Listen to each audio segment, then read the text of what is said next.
Hey, I'm Elijah, and today I'm going to be showing you how to properly throw a punch. I was a martial arts instructor for about 4 or 5 years, but I practiced martial arts for almost 11. So why would you want to learn to throw a punch? Well, if you ever find yourself in a situation where you might need to throw a punch, self-defense, or maybe you're just at the gym hitting a punching bag, maybe you just want to build confidence and so you're trying to learn martial arts, maybe you just like the sport of it, and there's also just the possibility that you're curious. It's really good to learn how to throw a punch properly so that way you don't injure yourself or unnecessarily injure other people. For example, first thing is you need to learn how to properly make a fist. So I'm going to take my fingers and I'm just going to line them up right there in the middle. Just nice and simple. I see a lot of people when I try to teach sometimes do this. That's bad. Throw a punch like that, you could end up breaking your thumb as your fingers will bend in on top of it. If you do this, I've seen that one as well, you might end up hitting with your thumb and then breaking the tip or breaking your nail. It also just looks really awkward to do one of those. So what you're gonna do is you're gonna fold in and then you're gonna place your thumb right here on the bottom of your knuckle.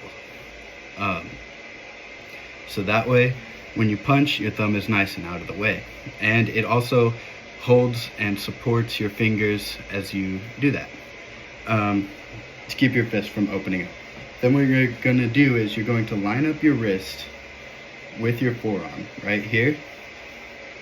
And so that way, when you throw your punch, you're gonna make sure that it's got a nice base supporting it with your entire forearm. Excuse me.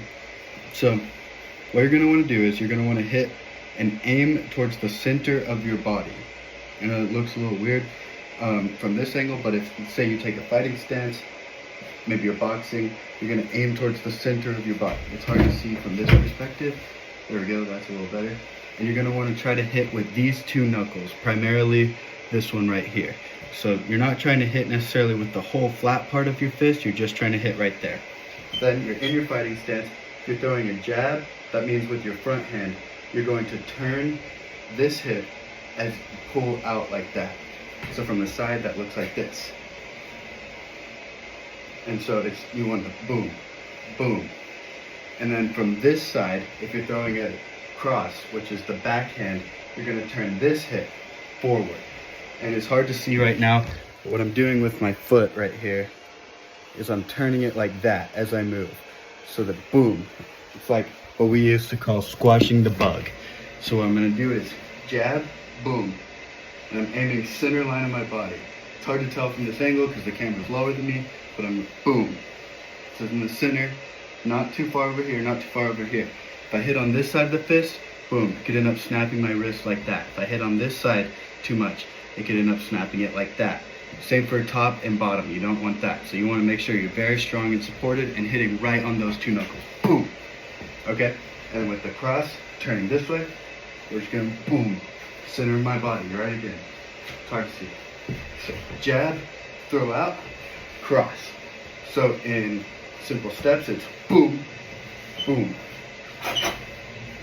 That's what it looks like. Cool. Thanks.